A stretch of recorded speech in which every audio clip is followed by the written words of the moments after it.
नमस्कार, सत्यदर्शन न्यूज मध्ये आपले स्वागत आहे। मी पायल शहा। एक नजर टाकूया आजच्या ठळक घडामोडींवर। मनसे नेते आणि कार्यकर्त्यांवर प्रतिबंधात्मक कारवाईमुळे राजकीय वातावरण तापले। मराठी अस्मिता आणि मराठी भाषेच्या मुद्द्यावरून मीरा भाईंदरमध्ये आता राजकीय वातावरण चांगलंच तापलंय। मनसे आणि ठाकरे गटानं आज सकाळी मीरा भाईंदरमधील बालाजी हॉटेल ते मीरा रोड स्टेशन पर्यंत मोर्चाची हाक दिली होती।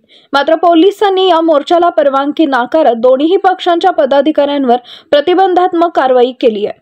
या कारवाई अंतर्गत आज पहाटे 3:30 वाजता पोलिसांनी मनसे जिल्हाध्यक्ष अविनाश जाधव यांना ताब्यात घेतले। तसेच वसई विरार मधील अनेक पदाधिकाऱ्यांवर प्रतिबंधात्मक कारवाई करण्यात येत आहे। तर दुसरीकडे मीरा भाईंदर येथील मनसेच्या मोर्चाला परवानगी नाकारल्याबद्दल मुख्यमंत्री देवेंद्र फडणवीस यांनी राज्याच्या पोलीस महासंचालकांकडे तीव्र शब्दात नाराजी व्यक्त केल्याचं बोललं जातंय। आता यावरून मनसेच्या नेत्यानं संताप व्यक्त केलाय।